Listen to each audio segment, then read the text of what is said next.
welcome to Robert Sungenis Live. We come to you each Wednesday from 8 p.m. to 10 p.m.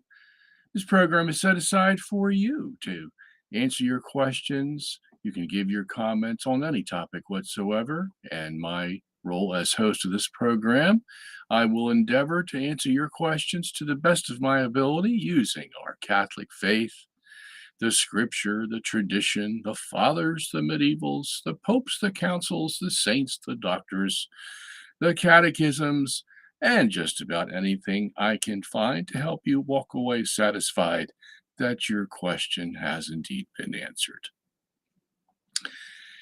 I've been away for a little while. Last week I was not here. Sorry about that. Every once in a while something will come up that I cannot get out of, and that was one of them. But here I am, here to make it up for you, and I'm not even going to have any other topics to discuss tonight. I'm just going to take your questions. So if you have been waiting for me to answer some questions that you have either put up already and I haven't gotten to, or have been waiting to put up, please feel free to do so tonight, because I'm just going to dedicate these 2 hours, or as long as I can last, to answering your questions. We did have two topics that are pending. One of them is the review, I should say, of Michael Jones's new book, The Dangers of Beauty. And we already covered probably half of that book in a program we had, about 3 weeks ago or more. And we're going to cover the next half of the book next week. So that would be November 9th. Michael Jones will be here again for 2 hours, explaining all the interesting parts of his book to us. And if it's anywhere near the caliber of the last program, we should have a very good program in store for you next week. The week before last, I did cover the flat earth issue, and I got about 3/4 of the way through that. So that's still pending. But since I haven't answered questions in a while, I figured I'd put that off until maybe the week after Michael Jones is here, which would be what? That would be November 16th on Wednesday. So for those of you who are waiting for that, that will be coming. But as I said, I'll just dedicate this week's program to answering questions. I have been under the weather a little bit. I had to go see the doctor, and I'm not 100% yet, but I'll just share some very personal medical news with you. I have been getting some dizzy spells and imbalance, and it could be serious, it could be nothing. And so that's one of the reasons why I wasn't here last week. And hopefully I'll be all right. I may be working too hard. That's always a problem. Not getting enough sleep. I am definitely eating enough. I know that for a fact. My appetite never seems to be affected. But so I just wanted to let you know, if for some reason I'm not here on a Wednesday, it's because my health is catching up with me. So I've got to take care of it, and I've got to make sure I get my sleep. So this is what happens when the weight of the world is on your shoulders. You you develop a messiah complex, and you think you're going to have to solve everybody's problems and the world's problems, and actually nobody really needs you to begin with. So it's not really a problem, although we think it is. You see, that's people that are in my neck of the woods. At any rate, just thought I'd share that with you, just in case something happens and I'm not here, and John, my producer, is not here to tell you about it. Now, I don't know, I had told John, last week to write, not to write, play another program that we had done earlier in the year, for you last week. I don't know if he did that or not. I didn't even get a chance to ask him yet. Um, so sometimes if I'm not here live and you see another program from the past, that's because I couldn't make it and I didn't want to have nothing for you. I wanted to have something. So, at any rate, we are here tonight, and it looks like we got some questions on the board, and I will do my best to try to answer them. And let's see, what do we got here today? Okay. Happy All Souls Day. Yes, indeed. Happy All Souls Day. Happy All Saints Day yesterday. The souls and the saints. That's who we are. And boy, this funny thing happened at Mass last night. I went to Mass, All Saints Day, and I sat up in the front, and that's because it was crowded. And we got there a little late, and I think I was in like the third or fourth row, and I could see and hear everything much better than the middle or the back. And I don't know if that was it or maybe the Spirit of God was there in a special way for me last night, but I just had one of those. You ever have one of those feelings where you're at Mass and the prayers are being said, or the Bible reading is going, or the priest is doing his liturgy, and it just hits you. This is all real. This is not a fairy tale. This is actually happening. Because sometimes our minds are, we get so used to things, or I don't know how to describe it, but all of a sudden something that you've been doing a million times will hit you. The reality of it will hit you. And all the way through the Mass, it was occurring to me. And I didn't know what was going on. I just knew I had this extra perception of what was taking place. And it's almost like I was in heaven watching it from above and seeing it below, and one of those kind of weird things.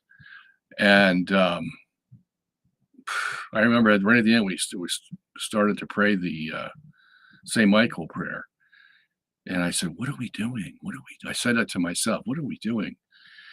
We're actually praying that after we leave this edifice, this institution, this place where the people are gathered, that the devil's going to attack us. And we're praying that God would bind him, And it's like, yeah, Bob, that's what we always do, but it would just hit me in a very special way. It was unreal. And I can just imagine what it's going to be like when we die and our souls go to heaven, or we're fortunate enough to be here when Jesus comes back, and we are immediately translated into our new bodies, and we just perceive things like 100%, not 25, not 50, 100%. We see God as he really is. We see everything, why it had to be the way it is.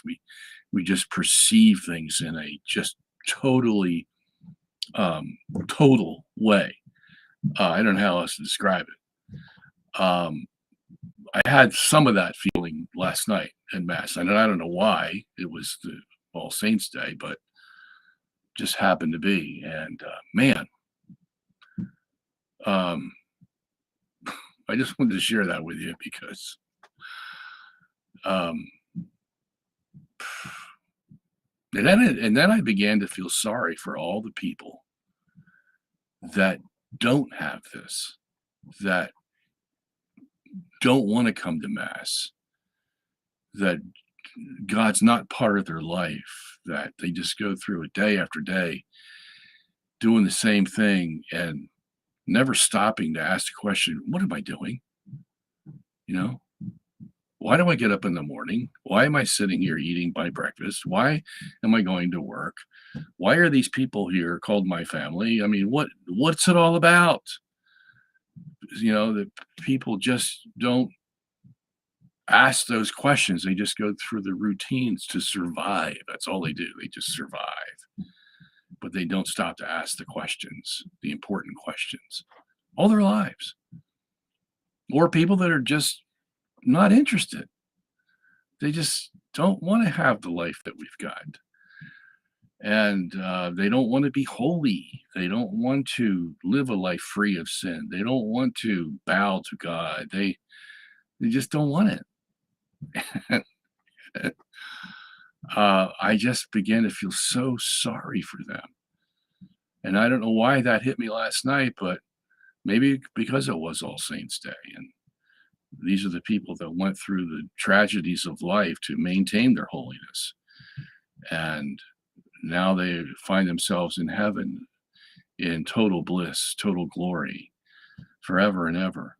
I mean, and they cry for the people that don't have it. But, the old saying, you can lead a horse to water, but you can't make him drink. And that's the tragedy of it. Free will is a good thing. God created it and gave it to us. That's what distinguishes us from everything else he created.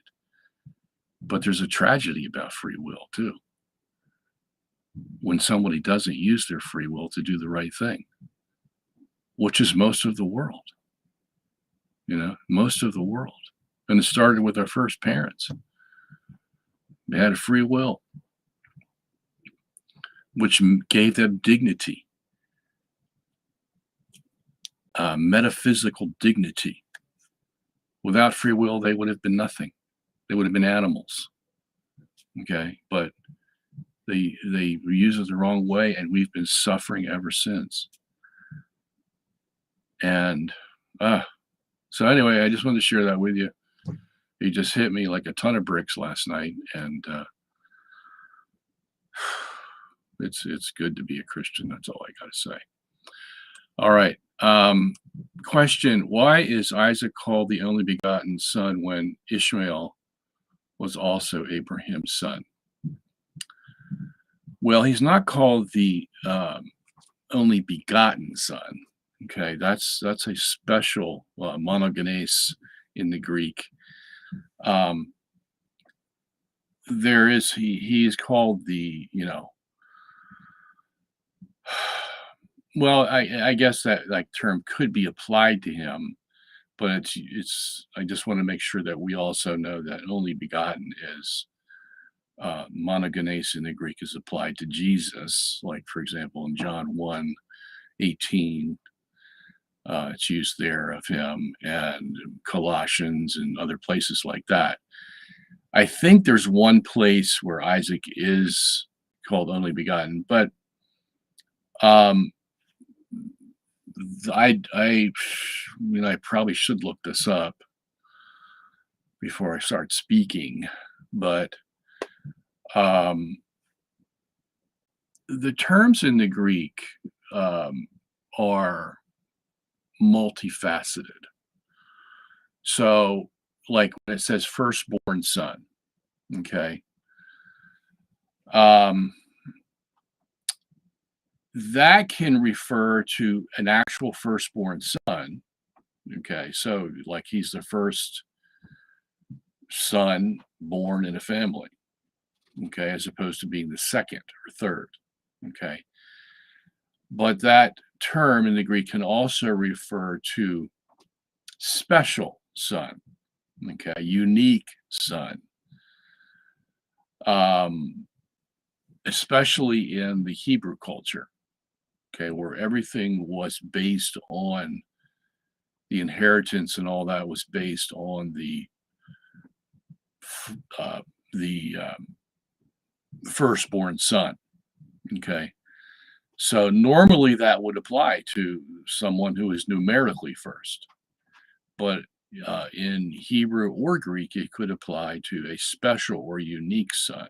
Okay, so in that sense, Isaac is the unique son of Abraham.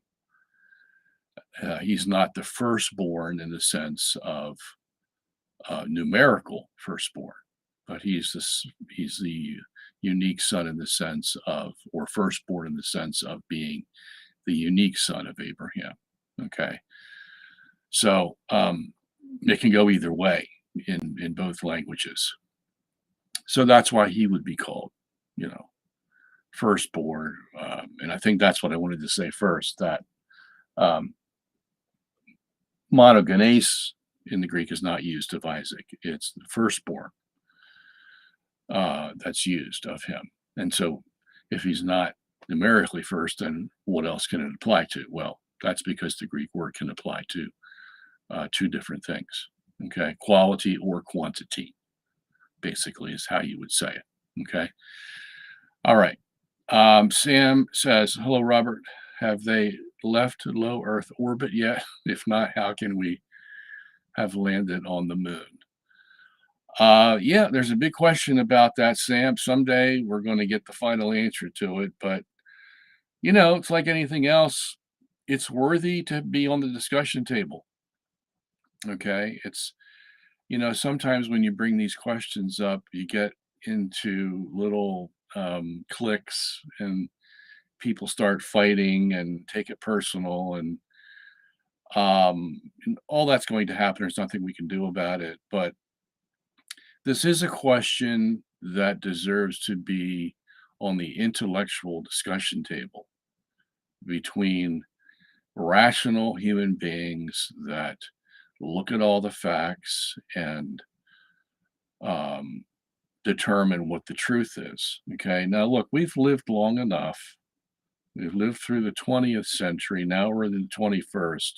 We've lived long enough to know that our US government is not the most honest institution in the world. Okay. And there are countless examples of that we can bring up, especially in the latter half of the 20th century, where, basically we rule the world. The United States rules the world. What we say goes. Our dollar is the reserve currency, and by which we rule the rest of the nations of the world. And so basically, we think we can do anything we want. We can even lie and cover it up with more lies. That's all possible. We've seen it happen. So the space program of NASA is not something that's immune to any of this. Um, Astronauts have died mysteriously. The money involved is astronomical, pun unintended. When you get those kinds of um, things circulating, as and also the tensions between the higher up echelon nations like China, India, Russia, um, where everybody's trying to be king of the hill.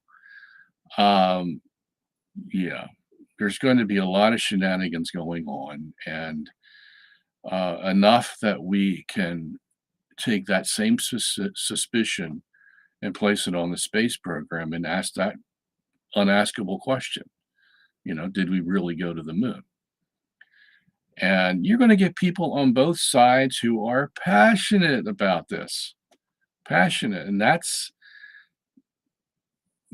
going to happen. There's nothing we can do about it. Unfortunately, the passion creates this smoke cloud that doesn't allow you to get to the truth.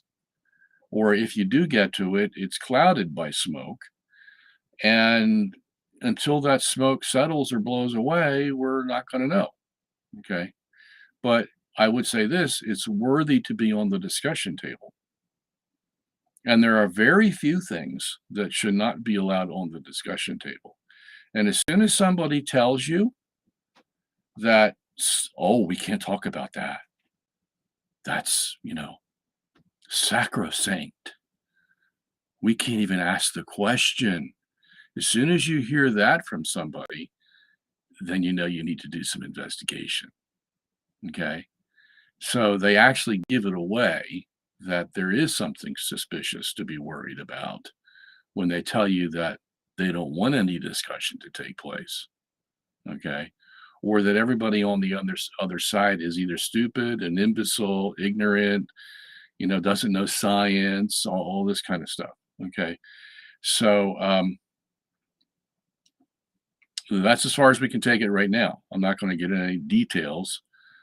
You can read all about those on the internet. There's plenty of places you can find information. All right. Let's see what else we have. Joe says, "Would you ever consider writing a small book on the word Logizomai? Where would where would be the best source in your books?" Um, yeah, it's funny. Here's another topic that, you know, nobody wants to discuss. Logizomai. And there's a lot of people out there scratching their heads. What's he talking about, Logizomai? Um, sounds like a Italian pasta. Um, I would, yeah, that would be a nice pamphlet to write, or a little book, 3 by 5 book, less than 50 pages. But that would be a worthwhile project there, Joe. Um, the meaning of Logizomai, yeah. Now, if you all are wondering what we're talking about, we're talking about the Greek word logizomai, which is the word that the King James would translate as imputed or reckoned, or, when it says of Abraham, it was reckoned unto him as righteousness. Abraham believed God, and it was reckoned unto him as righteousness. The word reckoned there is the Greek word logizomai. And in the Protestant theology, they're taught that reckoned means that the righteousness wasn't Abraham's personally, but it was reckoned or counted, or I don't know what other words could you use, looked at as righteousness. Okay. According to the Protestant theology, Abraham is a dirty, rotten sinner like everybody else. But his faith was counted or looked at as righteousness because Christ is his covering. And so when God looks at Abraham, he's looking through the lens of Jesus. And Jesus is a rose-colored lens, so to speak. And so when God looks through that rose-colored lens at Abraham, he sees a different color of Abraham than he would have if the rose-colored lens wasn't there. Okay? And that's all wrapped up in this Greek word logizomai. So when I was writing Not by Faith Alone many years ago, 1996, one of the worst years of my life, by the way, that became one of the best years of my life because of Not by Faith Alone. But in writing every page of Not by Faith Alone, it was all written with the shedding of my blood in figurative language. Okay, so I'm not going to go into any detail about what was transpiring because it's actually too embarrassing for me. But believe me, I found out what it was to be a man who had to depend on God in faith in 1996 and thereafter, of course. But yeah, one of those things happening in your life that you never thought would happen, but did happen, and you have to cope with it. And at the same time, and then you find out what it's really like to be a Christian. Well, so every page of that experience is in Not by Faith Alone. So it wasn't just like I could sit down, oh yeah, this is easy and just write, blah, blah, blah, blah. No, I had to live it in order to write about it. And God wasn't going to have it any other way. So Yeah. At any rate, so I decided to do a little study on this Greek word logizomai because everybody was using it like it was a word that meant that um, we didn't really possess righteousness in ourselves. It was just credited to us. It was just counted as if we had it. And so I looked it up in the Septuagint, in the New Testament, in the lexicons, and I began to see a pattern that I had never seen before, and I had never seen written about before in all my years of theological study. And what I found was logizomai is not a word that is used to make an as if assessment, but to make a assessment that's real, that's a reality. So in other words, when it says Abraham believed God and it was reckoned unto him as righteousness, it really means that his faith was his righteousness. And there was no lens that God was looking at Abraham through in order to come to that conclusion. That when he looked at Abraham himself, Abraham's faith pleased God so much that he counted it that was righteousness to God. That's what made him righteous. And God was well pleased, you see. Now, of course, for God even to look at Abraham, it takes Christ's redemptive work for God even to turn his head and look at Abraham. That's where Christ comes into the picture. Okay. Once that is accomplished, where God can now even look at Abraham, God does look at him and says, I love that faith. And that's why Romans 4 goes on to tell us what kind of faith Abraham had. Here he is, 100 years old. Sarah's 90. God had promised him a child, and it didn't come. And then on the last year, when he is actually 100, the child comes. And so God's promise is fulfilled. And Abraham maintained his faith for the 25 years it took to wait for that child to come. Now that's faith, brother. Okay? That's faith. That's why Paul goes on to describe it, because if it was just a lens through which God looked at Abraham, that Christ is the lens, and he attributed faith to righteousness to Abraham because he's looking through the Christ lens, well, then why go on and describe his faith in Romans 4? Who cares? Because if Christ is going to be the buffer, he's going to be the lens that God looks at everyone through, including Abraham. Who cares what kind of faith you had? Okay. So Paul shouldn't be there describing it. It should be of no consequence because Christ is the one that makes it, acceptable. The very reason that Abraham can be called righteous. Okay. So see, the Catholics had this from the beginning.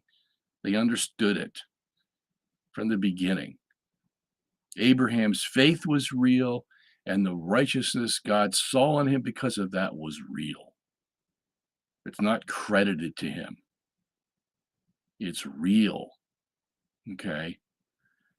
So that's the story behind the Greek word logizomai. In every place you look at this word, it refers to something that you think in your mind, but that is a reality that you see outside of your mind. And the very reason your mind can think of it is because it's a reality outside of your mind that your mind recognizes as something real. Okay. That's what that word really means. So, yeah, that would be worth a book someday. Want to get all my other stuff done. So, well, thanks, Joe. Appreciate that. All right, so let's go on. How much should we give for alms and where can it appropriately be spent? Mr. T, right here, right here, robertsongenis.org. Yeah, we're a 501c3 tax exempt charitable corporation. So you can send all your alms here. I'd be happy to have them so that we can continue the work. Now, I am half joshing with you. Okay. Um, how much should you give? See, that question's never answered. Why isn't it ever answered, Mr. T? Because it's up to you. Okay. Now, in the Old Testament, they were told, required to give a tenth of all their substance. Okay.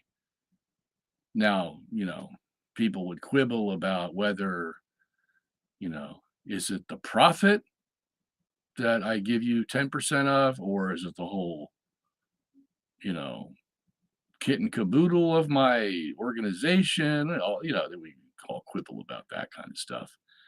Whatever you came to, whatever the Jewish leaders allowed their people to come to as far as determining what the substance was of which they take 10%, so be it.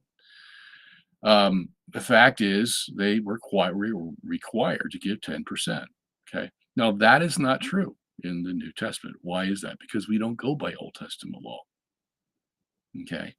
Well, let's put it this way. Better way to say that is we are not required to obey Old Testament law to the letter because the Old Testament law is revoked. Okay. No longer has legal jurisdiction over us. It's the whole reason we can have salvation is because the law is not there to condemn us. It's been nailed to the cross, as the Colossians 2:15 says. Okay, the whole written law. But we still obey some of that law, don't we? Why? Well, because some of those laws are good. Do not kill, do not steal. They're all good laws. So the New Testament, the New Covenant, incorporated them into its covenant. And that's why we obey them. Okay. So the question would be, is tithing one of those laws that we can incorporate into New Testament almsgiving or donations? We could have, but the church never did so. Okay. Just one of those laws that the church said, no, we're not going to do that. Okay. Now, that may have been good and bad for the church because it may have been bad for the church because you leave the people without a standard upon which to judge how much they should give. Okay. And so if there's no standard, somebody might decide to give 2% or whatever they feel like that day. Okay. And so you never know what's going to come. On the other hand, it might have been good for the church because if the standard isn't 10%, then somebody might give 50%.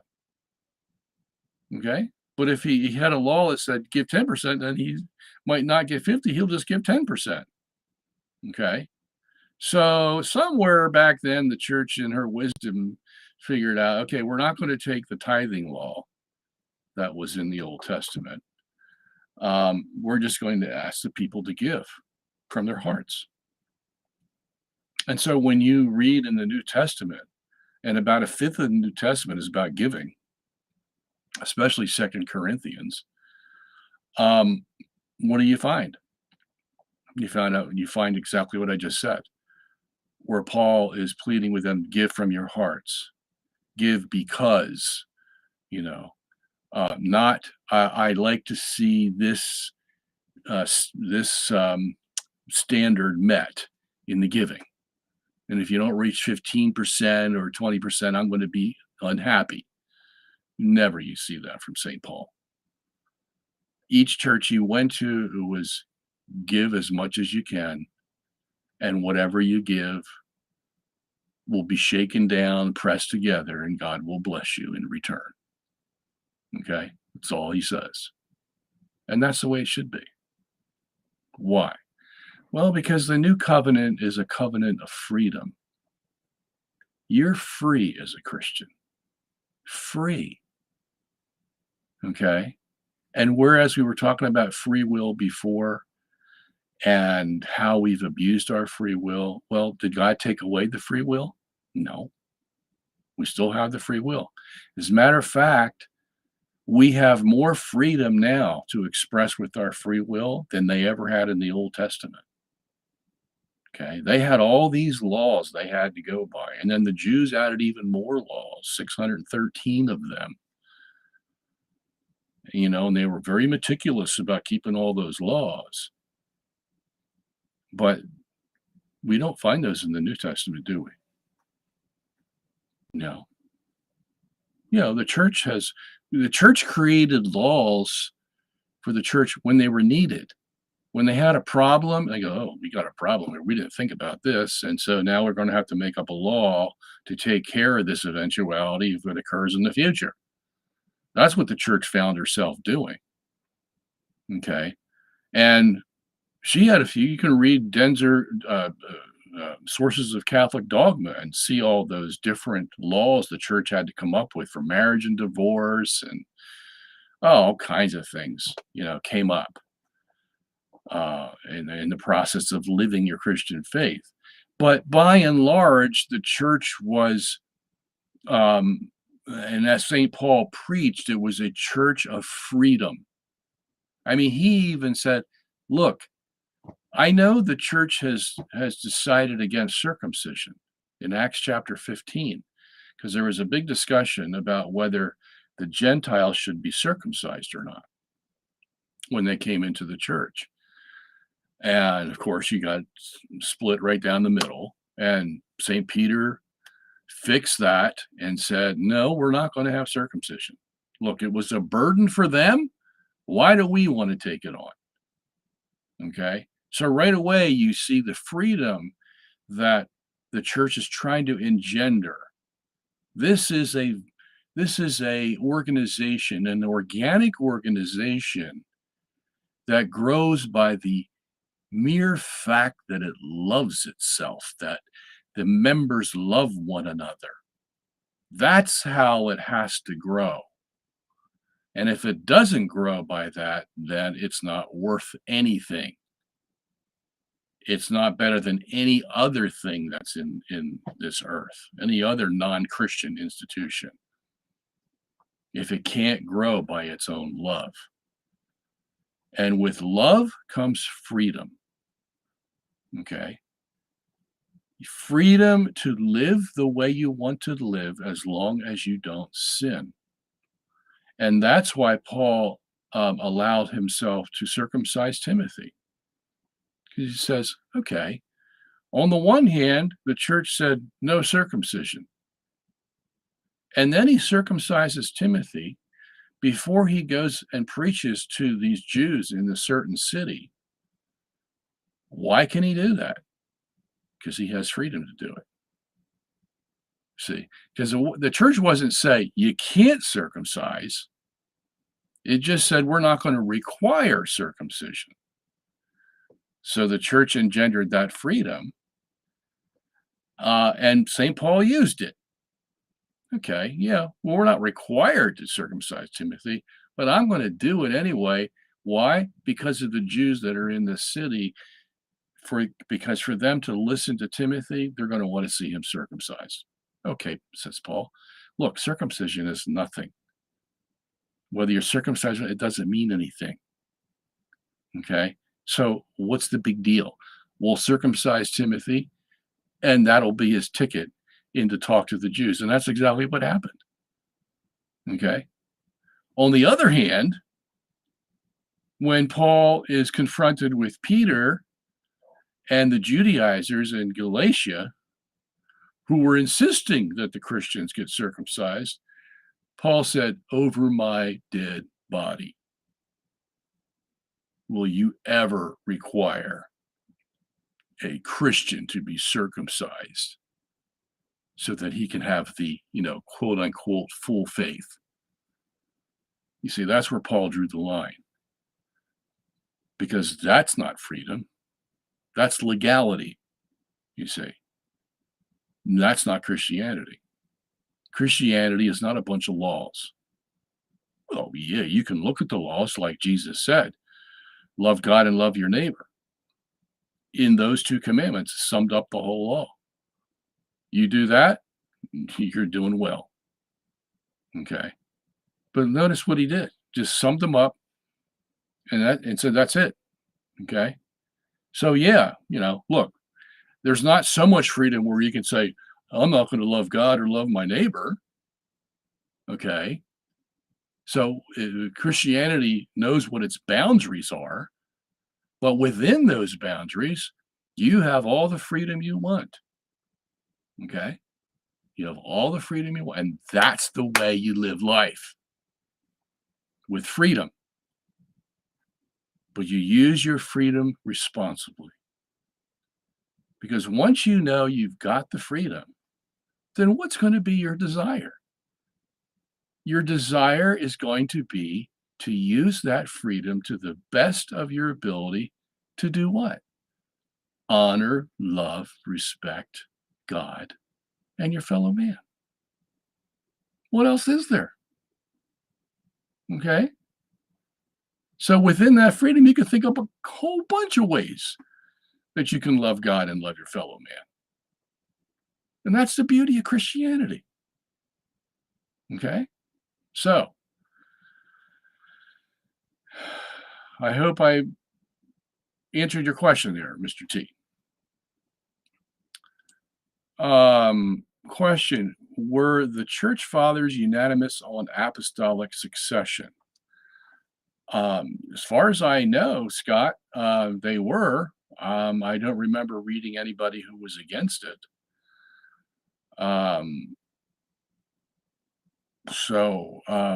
Yeah, I think that's going to have to be the answer to your question. I mean, there wasn't some big party out there. When I say party, I don't mean, party. There wasn't a group of fathers out there that had major objections to apostolic succession, if that's what you mean. There was no, like, when we're talking about the Trinity or the Incarnation. Oh, there were plenty of groups that were giving opinions about what the Trinity was and all that. The Sabellians, the modalists, the this, to that. But there was no group that said, "Hey, we're against apostolic succession. We don't think that's right." I don't know of any group of fathers that even went in that direction, much less had a majority opinion or even a minority opinion that there was something wrong with apostolic succession. Okay, from the get-go, the church just knew that Peter was the leader and that Linus succeeded him. And Linus is even mentioned in the Bible, by the way. I don't know if you knew that or not. What is it? 2 Timothy chapter 4, is it? Linus' name is there. That's the Linus, Pope Linus. So the church knew right away. I mean, we talked about Acts 15, where they decided not to circumcise Gentiles that came into the church. So they had this big discussion. Paul was there. All the apostles were there. The Council of Jerusalem. The Pharisees were there. Everybody who was anybody was there. And they're all discussing and not getting anywhere. And all of a sudden, Peter stands up and says, "Brothers," and everybody's silent. "Here's the way it's going to be." Okay. So everybody knew from the get-go that Peter was the leader. And everybody knew that it would be kind of dumb for Jesus to set up a leader like Peter and not have him succeeded. How stupid would that be? And yet the Protestants tell us, well, there's, yeah, he might have put Peter there, but there's no, succession of Peter. Well, that's like, electing George Washington as president and saying, hey, well, that's the last president we're going to have. Sorry, guys, that's it. Nation's over because we can't have a successor. Now, who in their right mind would think of an institution like that? No one. Okay. So the church knew this from the get-go. And that's why the chronology of Christianity is cut by each pope that came along. We knew their names. We knew where they were born. We knew when they died. We know everything about them, okay? Because they're basically our little calendar, Christian calendar, was the popes that came and went. So, all right. Question, why did Paul still offer sacrifices in the book of Acts at the Jerusalem temple? Again, it's because of the freedom that he had. Okay. Now you remember, they're living in a time where Jews and Gentiles are commingling like never before or never after. Okay. This was a time where the Jews started the church. All the apostles were Jews. And the immediate followers, all the 3,000 people that were saved on Pentecost were Jews. Okay. And then in Acts 4, there's 5,000 more that are added. I mean, this thing is growing by leaps and bounds, and they're all Jews. So, and that's a glorious thing. Why? Well, because the Old Testament had prophesied of this time where Israel would hear the gospel and the gospel would flow like a river and people would be saved left and right, night and day. And so all these prophecies were being fulfilled from Pentecost onward. Okay. And it's not until Acts 13 where the Jews, the ones that didn't want to convert, amass in such numbers and follow the apostles to each city they go when they preach the gospel and try to upset it, that movement gets so big that Paul decides in Acts 13, which is about halfway through the book of Acts, that he's going to turn away from the Jews and go to the Gentiles. Okay, so from Acts 1 to 12, which covers a pretty good history, it's all Jews. And then the Gentiles come in, and when they start coming in, they come in by leaps and bounds. And now you have the church becoming Jew and Gentile. Okay, very interesting. And then up until 70 AD, the Jews are predominantly in Jerusalem and Judea. And then after you get out of there and you go to Samaria and the other parts of the world, it's more Gentile, of course. But during this time, you got Jew and Gentile living together. So Paul has to be kind of flexible, let's say. Okay, flexible. They did the same thing in Acts 15 when they said, okay, look, we're not going to have circumcision. That's the major dogma you're going to get out of this first council of Jerusalem. Nevertheless, because we have so many Jewish people who have now converted to Christianity, and a lot of them are, still stuck on a lot of these ritual laws, and that ain't going to leave real quick. Not until the next generation. Okay. So we're going to accommodate them. We're not going to eat things that were sacrificed to blood, because that was one of the biggies for the Jews. Eating idol meat that was sacrificed to idols. You know. Now Paul says, look, we know as Christians that an idol is nothing. It's just a piece of wood or a piece of carved stone. So it's nothing to us. But to them, it is something. And so in order to share our love and concern, empathy with them, we're not going to eat them that kind of meat in front of them. Okay. And or things strangled. We had some big issue about the Jews. They didn't want to eat any meat from animals if the animal was strangled. You know, that's almost like a superstition. Okay. And Paul says, look, we're not going to put them down for that. Well, the Council of Jerusalem said it was actually James, who came up with this. And James was a Jew. Okay. So in order to accommodate their feelings about these things, we're not going to say, okay, yeah, it's wrong to eat things strangled.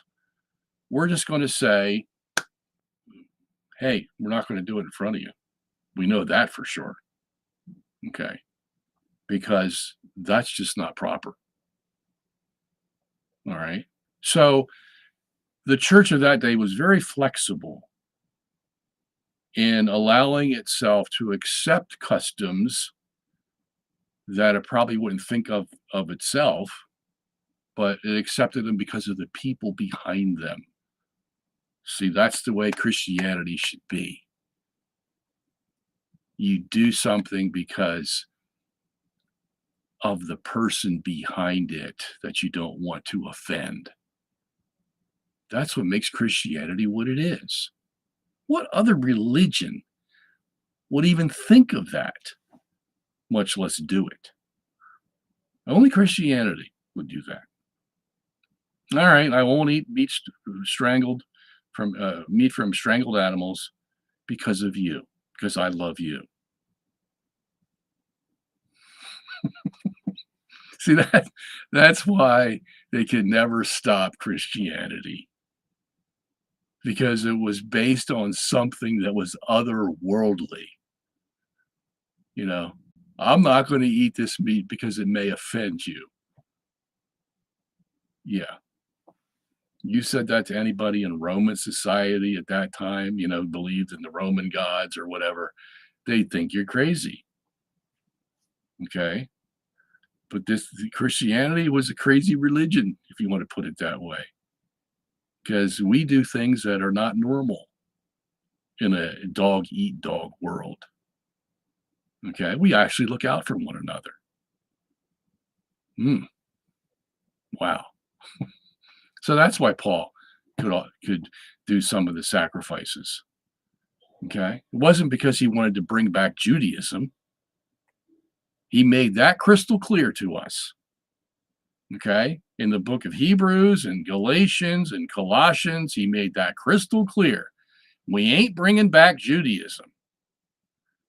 So if you Jews who want to be Christians think that you can tag along with your Judaism and make it sort of a mixture of Christianity and Judaism, forget about it. That ain't going to happen. He was adamant about that. But if you want to use your freedom to be flexible in the guise of preaching the New Testament gospel, and that's why you want to use your freedom, we'll welcome that. Okay. If the goal of using the freedom to take any of those Old Testament laws at that time to accommodate the Jews was so that you can preach the New Testament gospel, wow. That's dynamite. Paul was all for that. Okay. And so you have to understand the difference between those two philosophies. And that's what made Paul Paul. That's why he was the greatest evangelist we've ever known. Because, as he says in 1 Corinthians 9, I become all things to all men. Why? He gives the reason right in the same chapter. So that I can preach the gospel of Jesus Christ. Okay? So, I mean, this is the guy that would bend and bend and bend and do it because he had one supreme goal in mind: your salvation. That's why. He wouldn't bend and bend and bend so everybody could say, "Oh, Paul's a great guy. Paul's a nice guy. We love Paul. Next time we have a party, we're going to invite Paul over." No, Paul would refuse to come. Okay. Paul bent for one reason, and that's for the gospel. Okay. That's how we should live our lives. Okay. Let's move on. If you have time, can you explain Paul Dirac's equation? John. John Smith, I assume that's not a real John Smith. It's probably somebody else under a pseudonym, John Smith. Um, well, let's put it. We'll simplify Paul Dirac's equation. Okay. So Paul Dirac, probably most famous for his electron-positron theory. And at that time, it was controversial because the Heisenberg crew,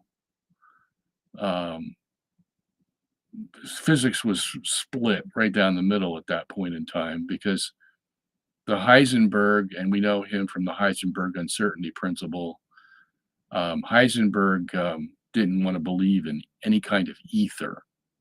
Okay. And Einstein had already, well, Einstein did his double dance like he usually does. You know, with special relativity, he said ether exists, and with general relativity, he said, I'm sorry, with special relativity, he said ether doesn't exist, and with general relativity, he said it does exist. So Dirac comes up with a theory, and he has an equation to it, wherein you have a electron-positron C that composes space, basically. And these electron-positrons are what they call dipoles. And so you have, a negative charge on one end, a positive charge on the other, and they connect. And they are very small, as electrons are, and they form the space that we see. He had this theory, and it was amazing how he worked it out. And I think, who was it? What's his name? The egghead. Was it Friedman? I think it was Friedman. Friedman has his own equation that he used to try to make Einstein's general relativity equation more compatible. And Dirac's equation sort of went against that, because Dirac was bringing back the ether that everybody had thought Einstein had done away with, because he didn't advertise the new ether of his general relativity theory. So you wonder how things even stuck at that time. So a lot of people were against Paul Dirac because of this new electron-positron, C that he kept talking about, because it was all theory. Lo and behold, 4 years after Dirac gives this theory. Carl Anderson does an experiment in a bubble chamber where an electron shooting through the bubble chamber doesn't go right, it goes left. And that shouldn't be, because electrons are positive. I'm sorry, negative. So if it's negative, it's going to go in one direction in a bubble chamber. But they see it go this direction.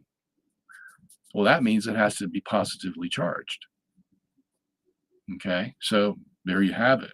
Now you have this positively charged electron that is called a positron.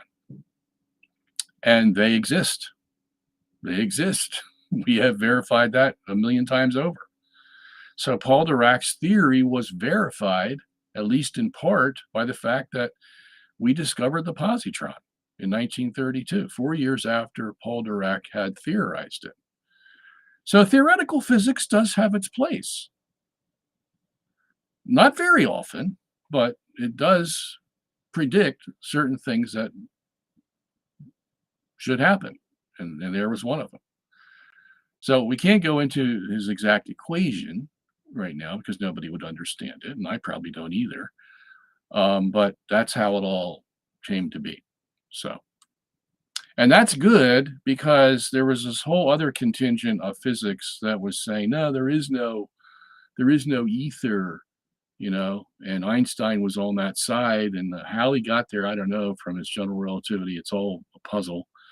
But Heisenberg was definitely against Dirac, and so this battle went on back and forth. And I cover a lot of this in my book, Galileo Was Wrong, because the discovery of the positron and the positron-electron dipole really okay, so here's what happened. This is interesting. You might want to know about this. When they put a 1.05 million electron volt charge in open air. Okay, so let's say you had this device. You press this button and it releases a 1.05 million electron volt charge into the air. What happens when you do that? You create an electron and a positron. Okay. So then what happens? Okay, so then you have to ask the question, well, where did they come from? Okay, I just put this electric charge, multi-million electron volt charge, and then I see an electron and a positron. So what does that tell me? Well, two things could be possible. One is that they were already there in the air, in the space, and the charge separated them. Okay, that makes sense. Or, believe it or not, the prevailing view was that matter was created. Yeah. Okay. Prior to this, we believe that matter cannot be created or destroyed, or that energy cannot be created or destroyed. But here we had an electric charge that created two mass components, an electron and a positron. So now the idea came that an electric charge could create matter. That was one of the explanations. Okay. And that became the explanation behind E equals mc squared. Because what is E equals mc squared? Or as Einstein would say it, E equals mc squared. That's exactly how he said that. E equals mc squared in his German accent. Anyway, that's energy equals mass times the speed of light squared. Okay, so here you have energy and mass being converted from one to the other in the equation. And the way they supported that was to say, well, what happens when you put an electric charge into open space? You get an electron and a positron that weren't there before. But see, the Carl Anderson people and the Paul Dirac people said, no, they were there before. And the only reason you're seeing them is because the electric charge loosened them from their dipole. Okay? So, but that wasn't the popular explanation, believe as commonsensical as it was, that wasn't the common explanation. Everybody wanted to go with the E equals mc squared.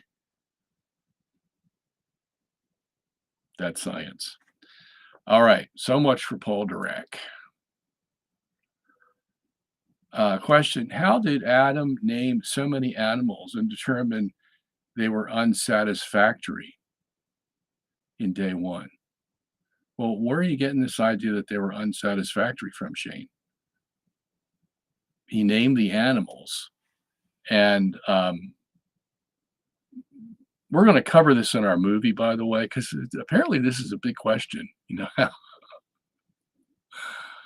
how did Adam and name so many animals and determine they were unsatisfactory? Well, they weren't unsatisfactory. I don't know where you're getting that. The usual question on this issue is, how could he name all the animals in one day? Okay. He didn't. Okay. I mean, as many as it says, God brought the animals to Adam to see what he would name them. God could have brought 10 animals to him at that time, and Adam named them, and he named them after studying them a little bit. Okay. So that's in the Hebrew. So he would name an animal based on what that animal either looked like or what kind of actions it had, or who knows what he would base it on. But he would probably base it on some intelligent figuring of what constituted that animal, and then give it the proper name. Okay. But there was, he didn't have to name that many. He could be naming animals for the rest of his life, because a new animal is going to crop up sometime that he hadn't seen before. That's going to be in some part of the world that he's going to inhabit at that time after he got kicked out of the garden. Okay, so that's no big of a deal. So anyway, I hope I helped you on that one. Question, could you clarify the church's teaching on usury? Is all interest on a loan usurious, and has the church teaching on usury changed over time? This is a little complex subject, but I think we can make it real simple. And using the word simple, by the way, is the key, because the church is not against simple interest.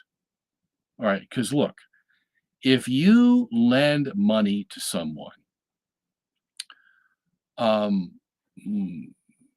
that means you are legally deprived of using that money yourself. Okay. It doesn't mean that you can't suffer. Okay. That's not the issue here. Okay. Because a lot of us would be willing to suffer. Hey, yeah, here, take this $1,000. You need it more than I do. But the fact is, if you want to get real technical and legal about it, he does not have access to that $1,000. And it may be that he might need it. Okay. Life is like that. You never know what to expect. And you may need this extra money that you lent to somebody, and he has it, and he's not paying it back right away. Okay. So, how do you balance out that inequity? Well, you charge him something. You can charge it up front if you want and say, okay, I'll lend you the $1,000 if you give me $100 now. And that way, I'll give you an extended time limit on paying it back if you give me $100 now. So you're paying me for the use of that money, and that is perfectly legal as long as it's not too much. Okay. That's what we call simple interest. Or you can have it on the back end. So I'll give you the $1,000, and at the end, I want you to give me back 1,100 because I want to charge you for the money. Or if it's 1,050, whatever amount you guys agree on as an equitable arrangement between the two of you, and this is our contract. Okay. So in that sense, there's nothing wrong with charging for lending money. Usury is something different. Usury is normally associated with compound interest, okay, where where you lend $1,000 and you charge 100 for the use of the money, and as time goes by, you charge an extra charge on the $100. So you charge $50 in addition to the 100. So now it's 150. And now you're going to charge a percentage of the 150 6 months down the road. And so it's going to be 175. And then you're going to charge another interest on 175. And now you're up to 225. Okay. So before you know it, the interest you owe on the $1,000 that you borrowed is more than the $1,000 that you borrowed. Okay. That's usury. Okay. So that's what the church was against. And that's what the bankers of Europe were using. Okay. That bankrupted a lot of the nations. Because look, when you're in a war, you need money. Okay. And you need it badly. And if you don't get it, you're not going to survive.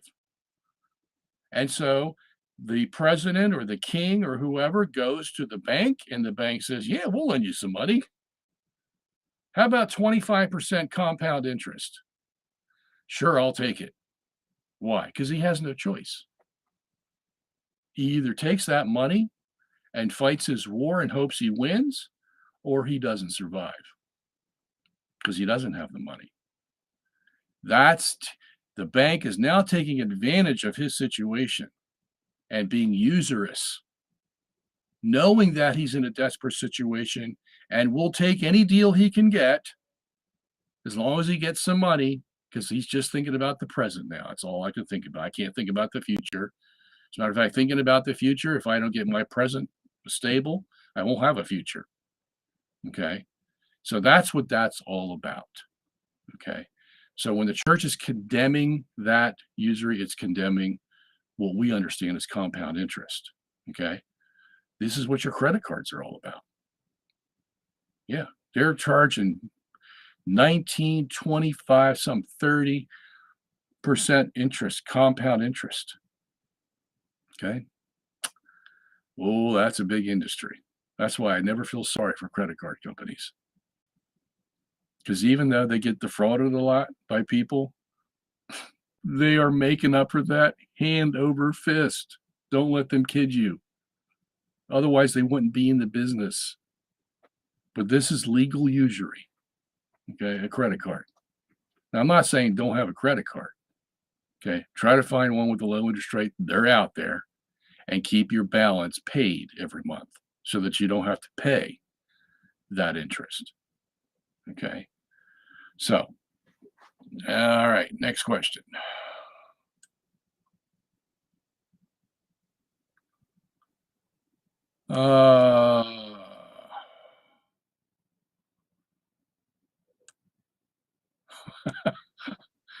Shane, somebody says your question seems like a smart aleck question.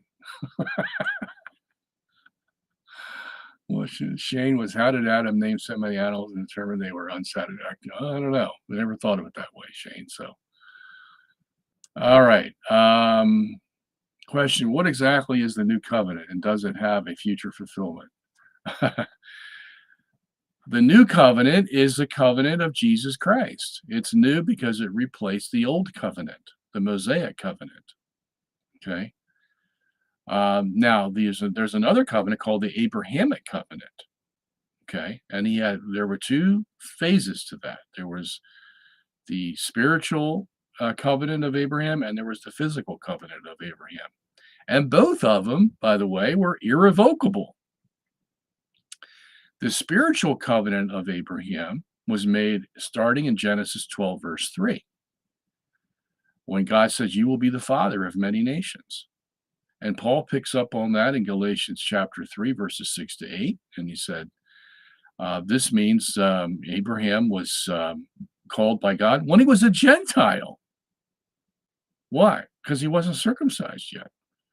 The whole notion of a Jew didn't come into vogue until Genesis 17, many years after Genesis 12. See, so that's the irrevocable Abrahamic covenant that transitions into the new covenant of Jesus Christ. They're one and the same. Okay? And it's irrevocable. There was another covenant that God made with Abraham for the Jewish people who would come 430 years later. And God made a promise and said, "Your people, your descendants, Abraham, not you, your descendants will receive this land of the Kenizzites, the Hittites, the thisites, and the thatites." And that will come 430 years later.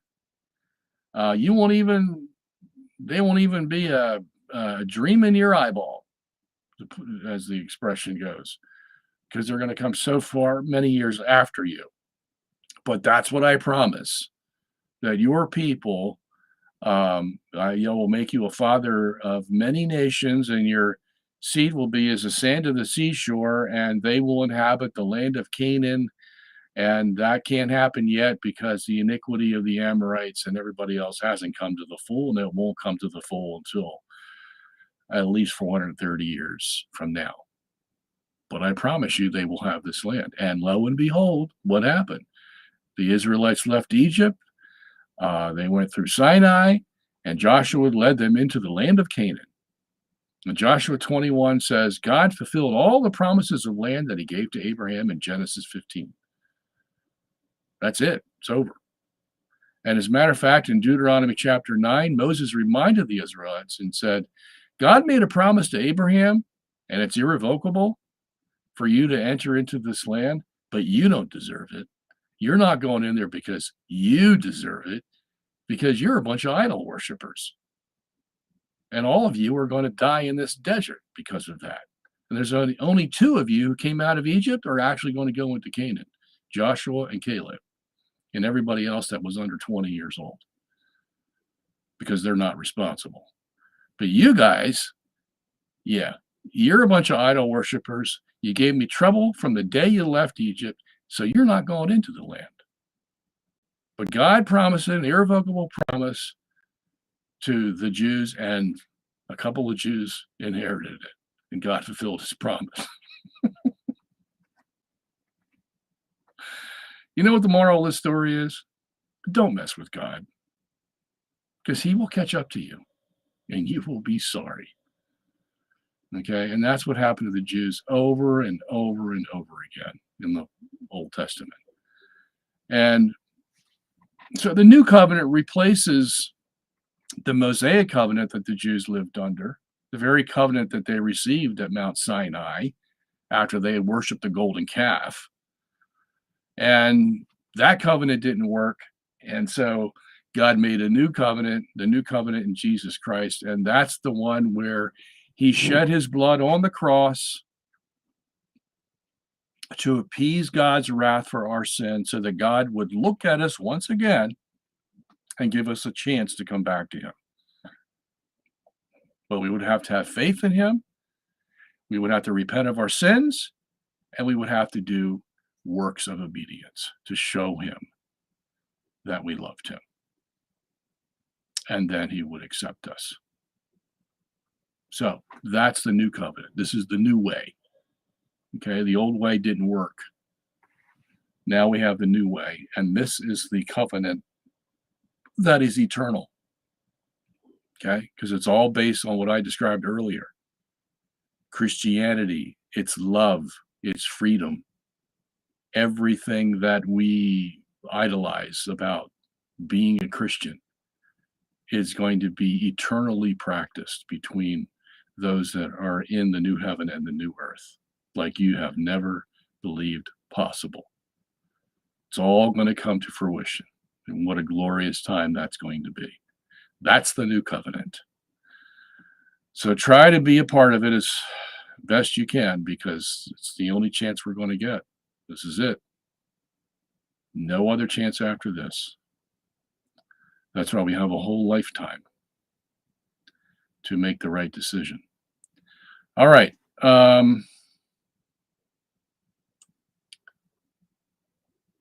Charlie Frost says, I've been told that Luke 3 shows the genealogy of Jesus from Mary. Why is it then that Joseph's father is called Heli, Luke 3:23? I thought Mary's father was Joachim or Joachim.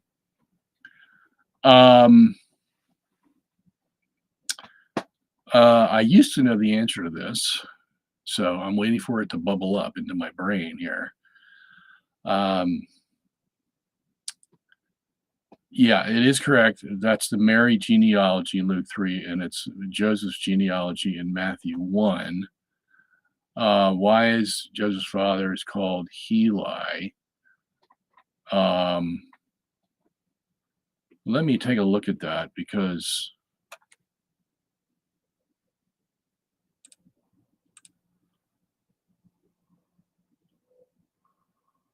I wonder if I put it in my commentary. So Luke 3:23. Let me bring that up here.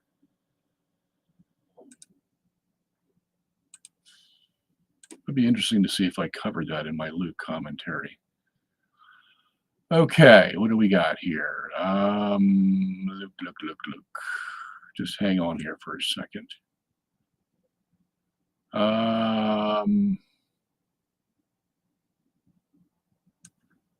Where is it? Oh, here it is. All right, so Luke 3:23. Bear with me here.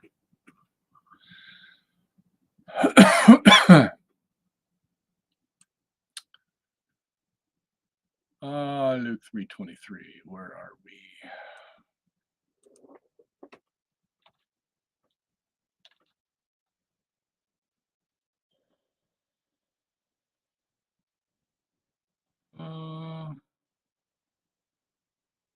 Oh.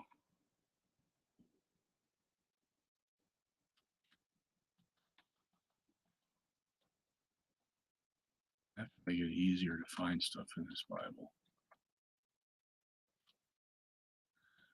Oh, I was in Luke chapter 2 there. Hold on. Wrong chapter.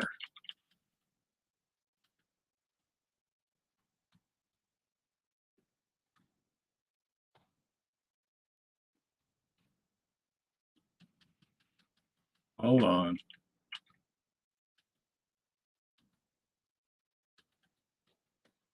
Chapters are so long, aren't they?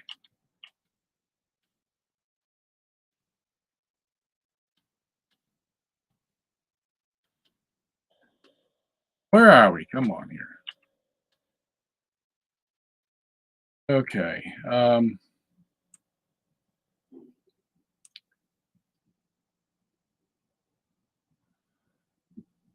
Okay, yeah, I see the problem. What is my explanation for that?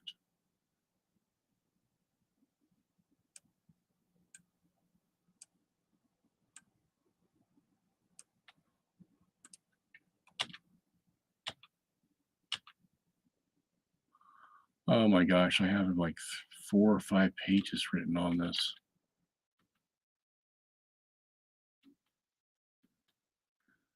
Well, I don't want to belabor this anymore, but what I'm going to do Um,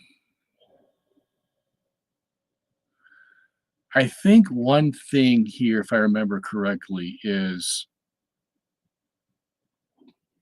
um, the Greek does not say was the son of blah blah.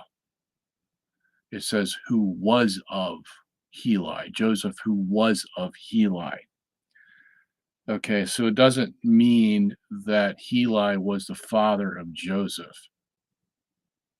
It just means he was of Heli. And it's been quite a while, so I'm going to have to go into, and I'm glad you asked me this question because I am going to make an issue of this so that if anybody else has the question, it's going to be answered in the Bible commentary, which I'm glad I haven't published yet because I haven't dealt with this question. So I will deal with that. And I am going to print this out right now because of you. And I'm going to find the answer to this. All I did here was tell you a possibility, and how that affects the answer to the question. I'm not quite sure yet, but I will definitely find out. Okay, so while that's printing out, let me go back. Okay, so here we are. All right, Charlie. So come back next time, Charlie, and I'll have an answer for you. And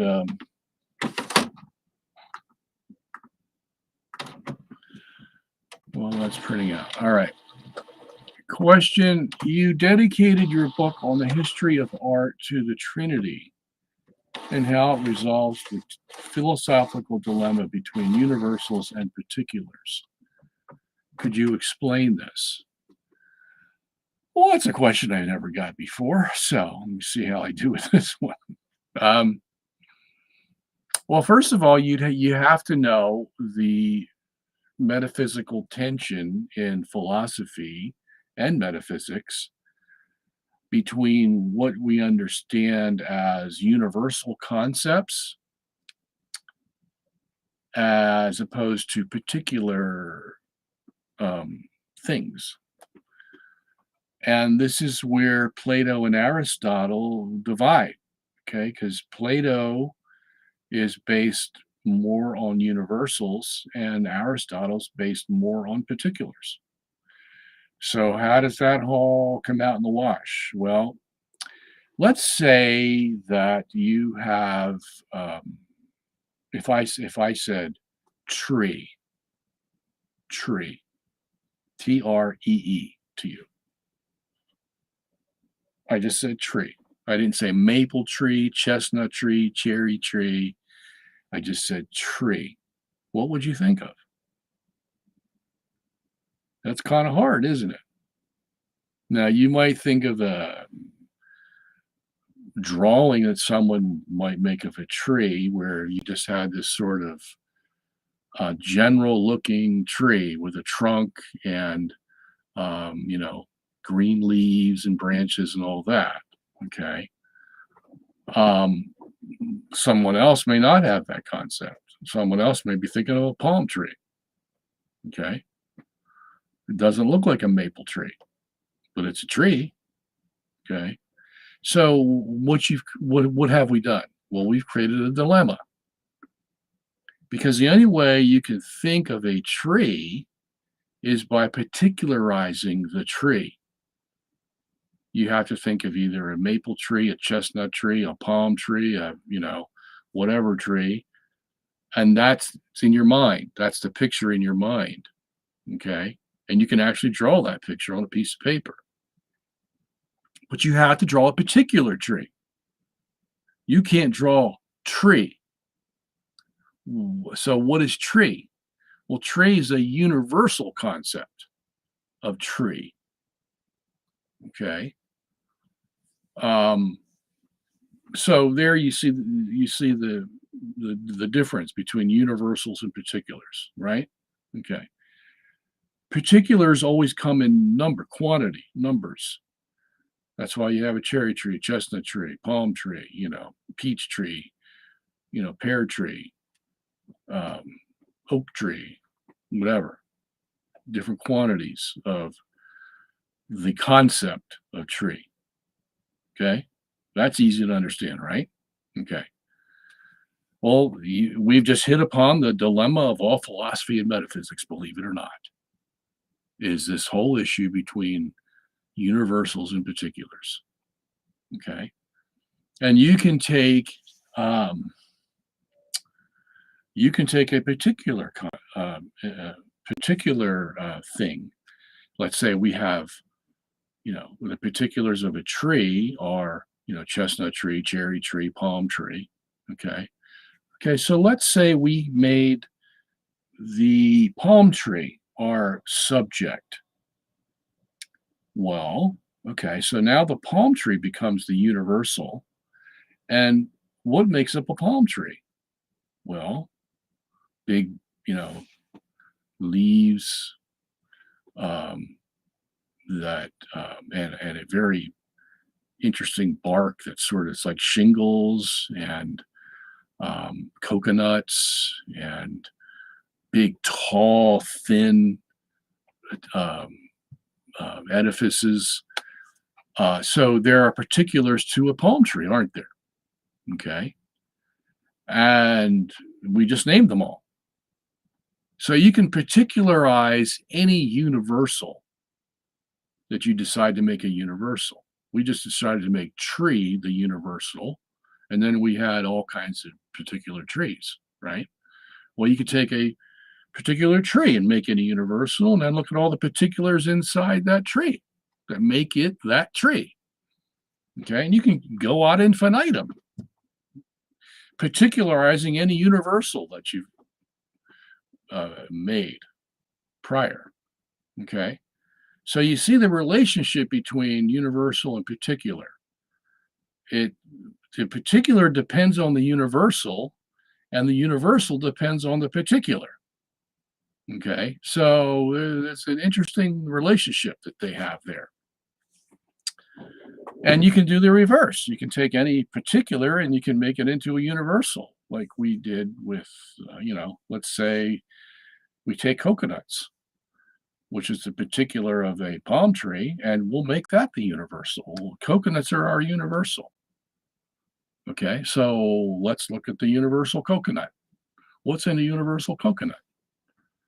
Well, you got this white stuff that you can make into coconut spice or whatever, and you got the hair on the outside of it and the hard shell, and all kinds of particulars are in that universal coconut.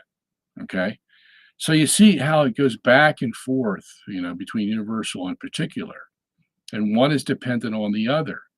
And that's why basically philosophy's never solved that issue. What's more important, the universal or the particular? Because if you lean too much to the particular, then you forget the universal. If you lean too much to the universal, you forget the particular, and you become imbalanced in your metaphysical or philosophical approach to things. Okay. Now, I made it real simple, okay, but it can get real complicated, as you can imagine. So, that's basically what the issue is between universals and particulars. Okay. Now, in the Trinity, what you have is not that this is exactly like the particular universal relationship, but it's pretty close. So you have the one God, the one substance, the one essence, and then you have the three persons, the particulars, in other words. Okay. So they have the universal God, and then you have the three differences, persons of that one God. Now, how can that be? Well, nobody's really figured it out. Okay. We just know that since the distinctions are made, we're going to call them persons as opposed to the substance. So, in other words, we're given personality in three persons to the substance of divinity, whatever that is. Okay. But we have particulars in the three persons of the Trinity, and we have the universal substance of divinity, the essence. Okay. So that's as close as we're going to come to solving the universal particular relationship in philosophy and metaphysics. Nobody has ever solved it before. Okay. But the Trinity is probably the place we would start to resolve that tension between those two philosophical concepts. Okay. Um, and it makes sense. Okay. It makes sense because when we talk about the particulars of the divine substance, it's not something that comes after the divine substance, it's eternal with the divine substance. So we may say the Son is begotten of the Father, but we're not talking about time. We don't know exactly what we're talking about, to be honest with you. Like St. Chrysostom said, begotten, what does that mean? I mean, colloquially, that's what he said. We use that term to make the distinction between Father and Son. Okay.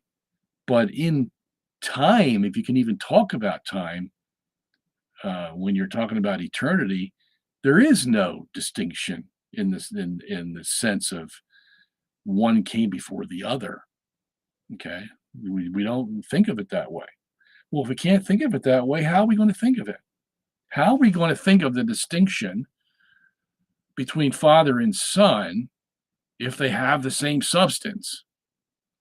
And this is the dilemma that we're in is how do you divide a divine substance so that you can have three distinct personalities and yet still have one? I knew a professor who went crazy trying to think of this. He was a genius. He had two PhDs, and he was just everybody knew he was a genius. And he put his mind to this. And one day he went crazy. He was going. He was standard, and he was going back and forth like this: 1 in 3, 3 in 1. 1 in 3, 3 in 1.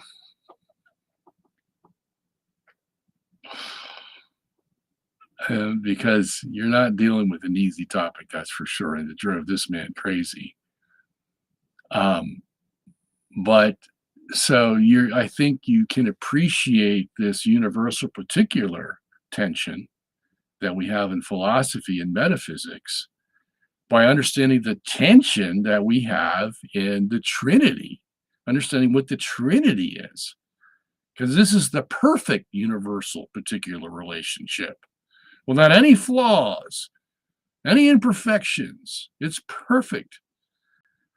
And proven by the fact that there's no time to it. All the distinctions are eternal with the substance. So, you can't look for any cracks there. So that's what I mean by that. When I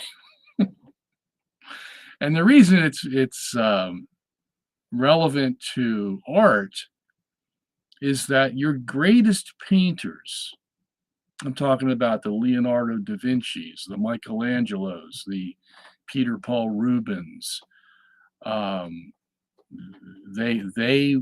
the ones who knew the philosophy were trying to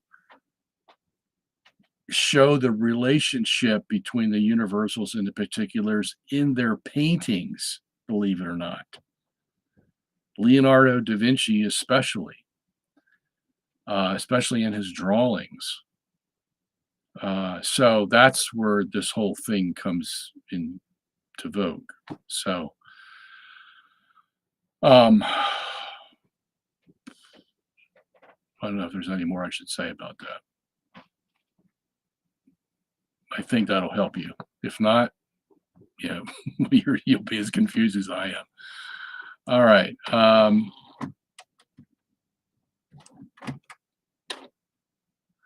So Daryl says, dizzy spells? I used to get that a lot. I'm 75. I solved the problem when I took up ice skating. It has been 5 weeks. Skating gives you an acute sense of balance and dizziness no more. Great aerobics. I wish you hadn't said that. Now my wife's going to see this and say, you need to get out there and exercise. All right. Richard says, if God wants a personal relationship with man, then why must there be a Catholic Church intermediary? Why not pray to Christ, God directly, with no intermediaries acting on your behalf? Well, Richard, you can do that if you want. You can pray to God by yourself if you want. Nobody's stopping you. Okay. It's just that throughout history, we've learned the hard way that we work better in numbers. You know, when a lot of friends are around you who think the same way and are concerned about you and love you and say, Robert, what can I pray for you today? Here's my laundry list, Joe. Maybe you can pick one or two of these and help me out. You see, Richard, that's what we have in Catholicism. Okay.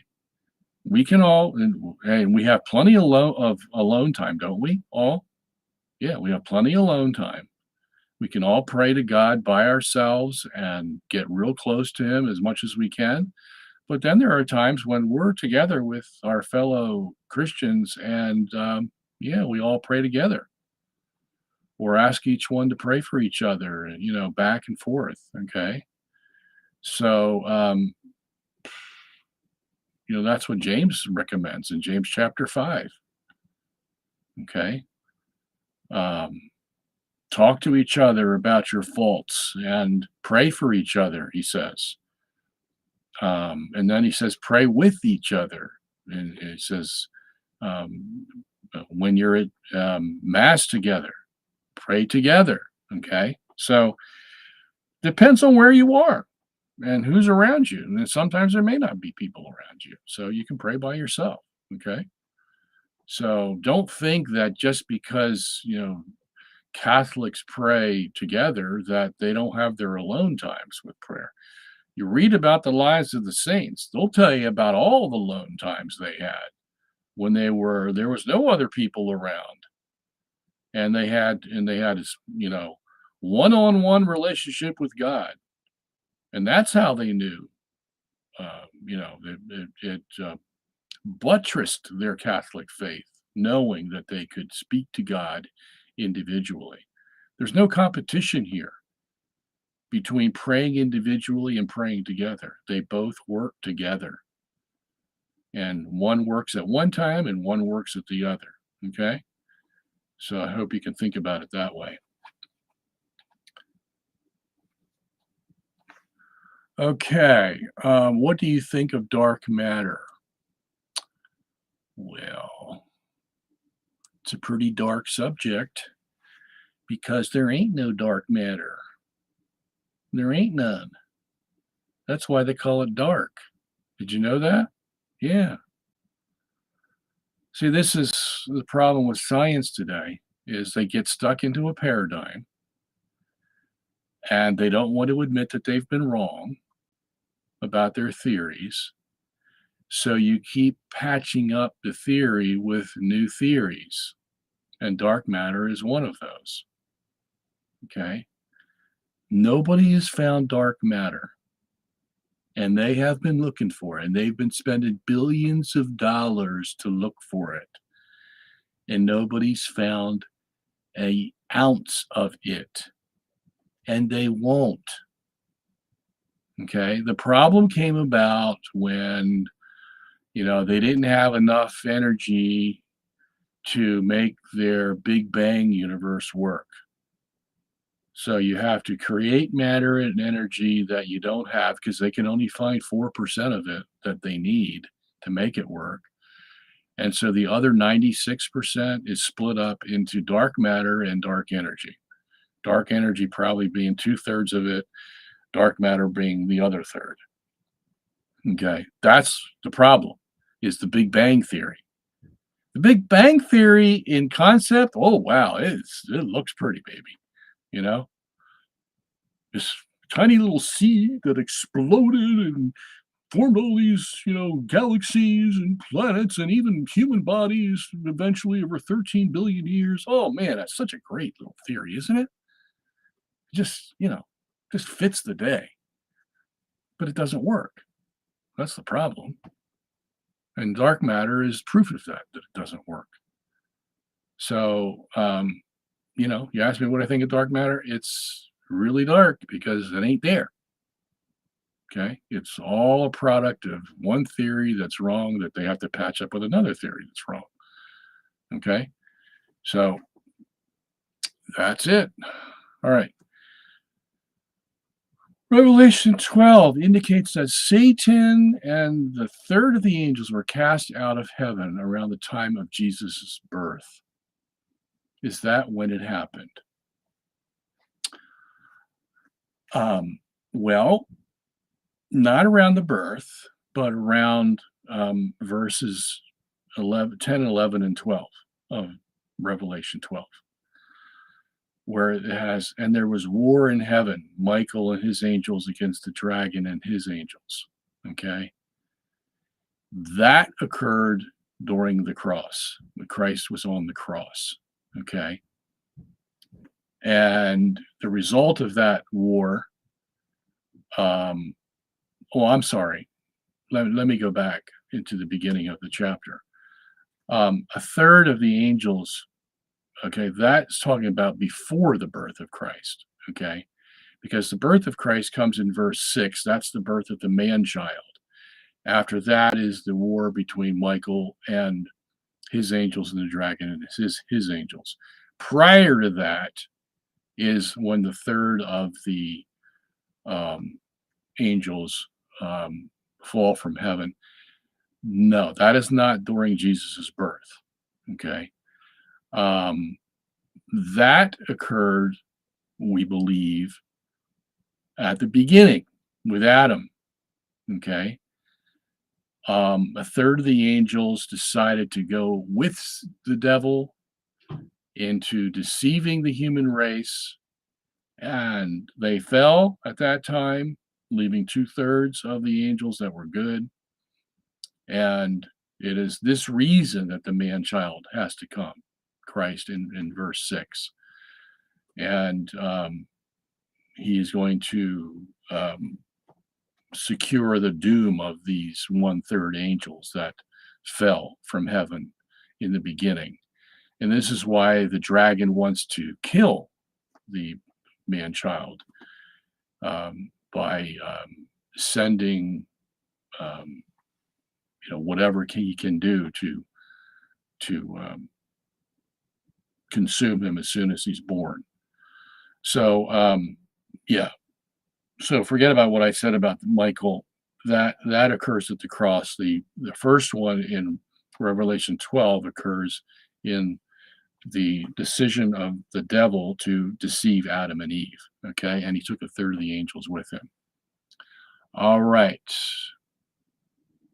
We got about 10 more minutes left. I think I need a drink of water here. Let's see what the next question is. If the God of Jewish and Christians is the same,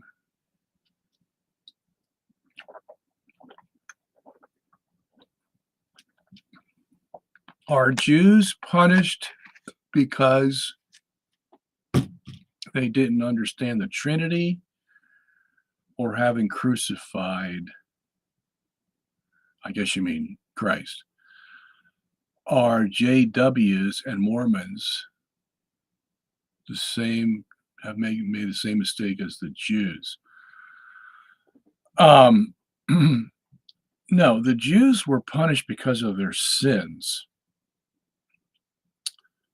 um, they had a whole history of being page after page of the Old Testament talks about that. Okay. It wasn't because they didn't understand the Trinity.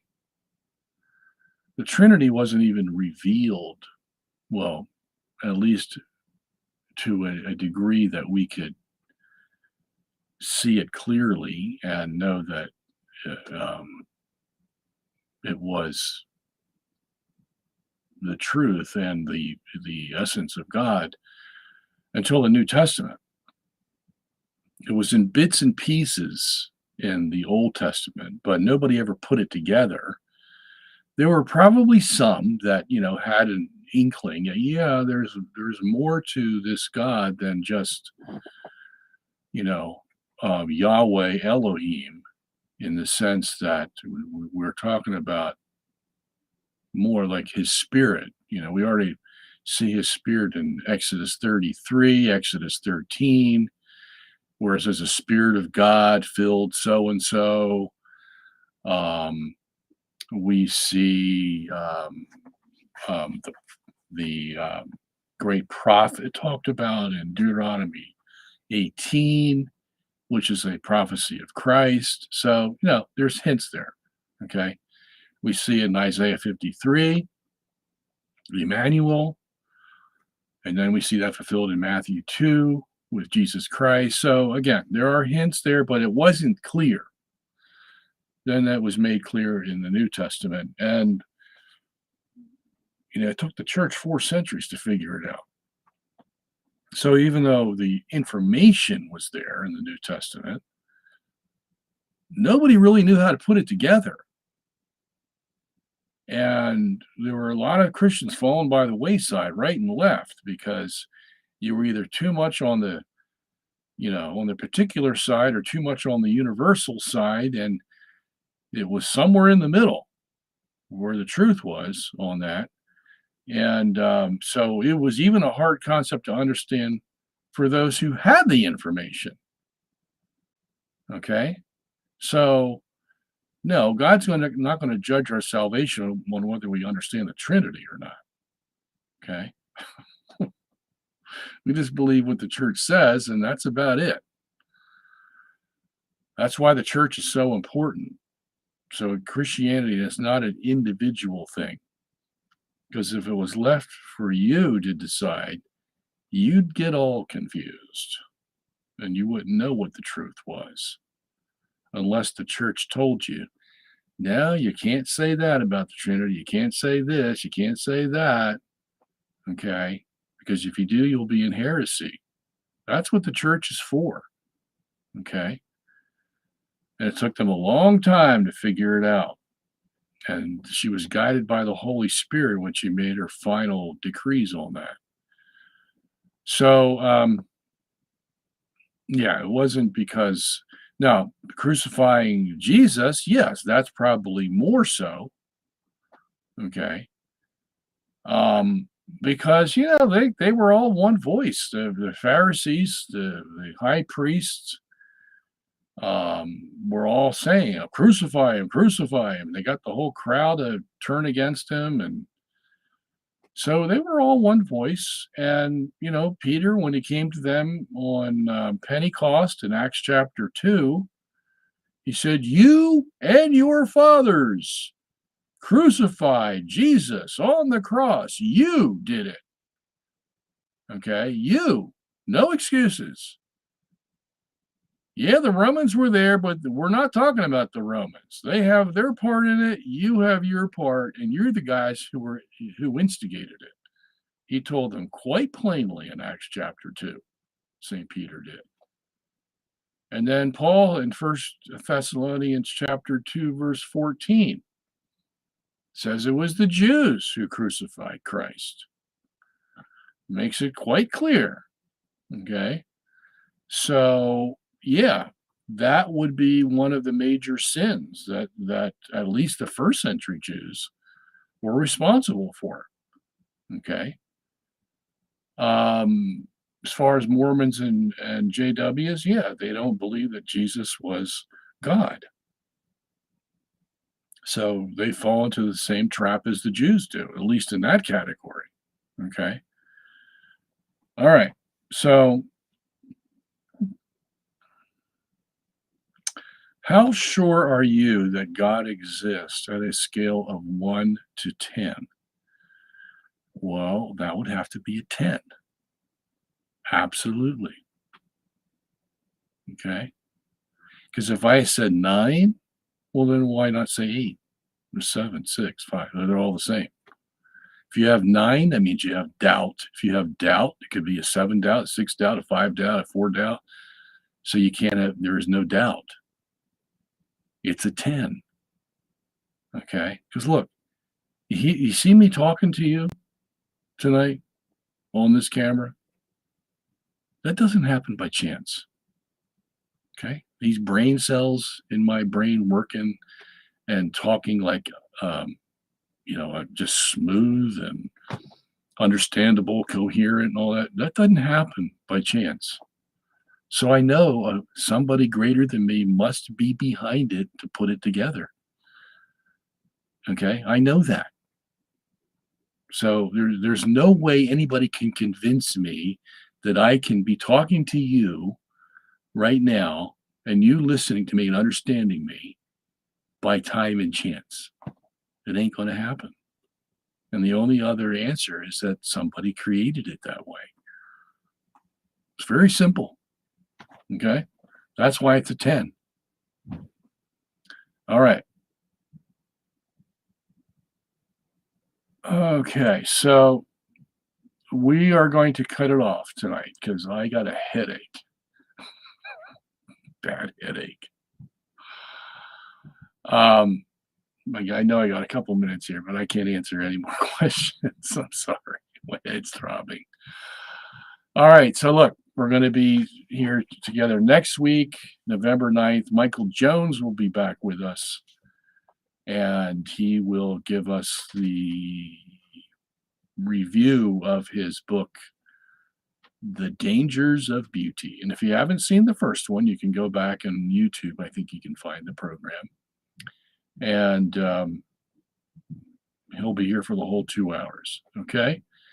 So before we leave tonight, make sure you stop and visit robertsongenis.org. We are going to have a new book put up, the 7th edition of Geocentrism 101 will be available in hardback and in paperback. So there's been some new stuff that has come out, and I put that into the book, and I've made it more readable because, man, some of the font that I used on the last one was horrendous. I don't know what state of mind I was in when I chose that font. But at any rate, that's going to be available. And what else do we have? Go visit, stop and visit our book section, our DVD section. We're still working hard on the How the World Was Made in 6 Days DVD. That's coming along really well. It's just taken a long time.